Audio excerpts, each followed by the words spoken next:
বিশ্ব ভ্রমণের ইচ্ছে থাকে সকলেরই, কিন্তু বাস্তবে হাজারো দায়িত্বের ভারে তা সম্ভব হয় না কখনোই। অর্থ সঙ্গ দেয় না।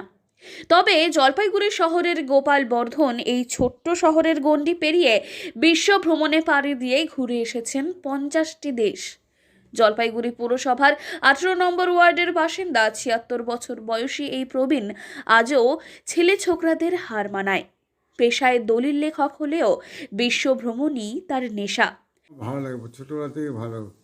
দেশ ঘোরাটা খুব ইচ্ছা করে, বিদেশ দেখবো, স্বদেশ দেখবো, খুব ইচ্ছা করে বড় করে। সেসব দেশ থেকে কিছু সংগ্রহ করে আনা হয়? হ্যাঁ, অনেক কিছু নিয়ে আসি সংগ্রহ করে, সব জায়গায় নিয়ে আসি, সব জায়গায় যত জায়গায় গেছি সব জায়গা থেকে নিয়ে আসি। ঘরে ঢুকে বসার ঘরে গেলেই চোখে পড়ে আলমারি ভর্তি দেশ বিদেশের স্মারক। দেওয়ালে বাঁধিয়ে রাখা রয়েছে হাজারো স্মৃতি। চীন, আমেরিকা, সুইজারল্যান্ড, কানাডা, লন্ডন, বাদ নেই কিছুই। তার মুখ থেকেই জানা যায় সুইজারল্যান্ডে গিয়ে কিভাবে হারিয়ে গিয়েছিলেন তিনি। পরে হোটেলের দায়িত্ববোধ দেখে মুগ্ধ হয়েছিলেন বটে। হোটেল কর্তৃপক্ষই নাকি তাকে খুঁজে ফিরিয়ে আনে সঠিকভাবে।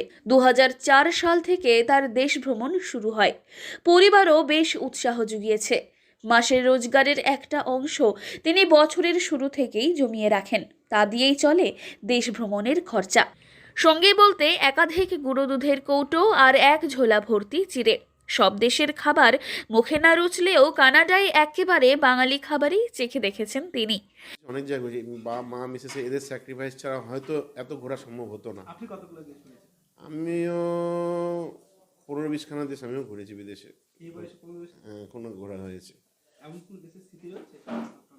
তবে কোনো একটা কান্ট্রিতে আমারও ওই একবার ওই তখন আমি রোটারি ক্লাবের মেম্বার, রোটারি ইয়েতে আমরা বিদেশে যাওয়া হয়। কম্পিউটারের বিজনেস করতাম, সেহেতু কোম্পানির ট্রিপও ছিল অনেক জায়গায়। তো রোটারির একটা প্রোগ্রামে আমরা ইউরোপে গিয়েছিলাম। সেই ইউরোপে হয়তো বাসের মধ্যে রাস্তায় অন দ্য ওয়েতে আমার বার্থডে পালন করা হয়েছিল। পাড়ায় ভ্রমণবাবু নামেই বেশি পরিচিতি। শরীরে বয়সের থাবা বসালেও দমে যাননি একেবারে। শরীর খানিক সুস্থ হলেই ফের পাড়ি দিতে চান বিদেশের মাটিতে। আজও সময় পেলেই পাড়ার সকলে শুনতে আসেন বিদেশের কাহিনী। রবীন্দ্রনাথের তাসের দেশের রাজপুত্রের মতো তিনি আবারও বলতে চান, এলেম নতুন দেশে। জলপাইগুড়ি থেকে সুরজিৎ দে, লোকাল 18 বাংলা।